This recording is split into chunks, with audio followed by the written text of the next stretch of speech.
দেখো এই জরিনা জরিনা রে দরজা খুল আমি আইছি কুমারে নিয়ে 100 দিন অল্টিমাস কেটা ভাই মাকে উপদেশ দিস না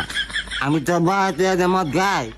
দেহ তোমার দুইটা হাওয়া ধরে কইতাছি তুমি আর মন তত কাই না ওই লেকচার উলি কই লেকচার কইছি আমি লেকচার দিতে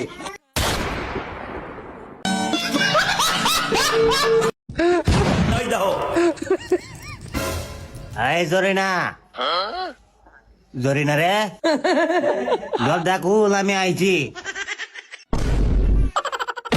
কুমারে নিয়ে 100 দিন অল্টিমাস কেটা ভাই মাকে উপদেশ দিস না আমি তো বাড়িতে মদ গাই দেহ তোমার দুইটা হাওয়া ধরে কইতাছি তুমি আর মন তত কাই না ওই লেকচার উলি কই লেকচার কইছি আমি লেকচার দিতে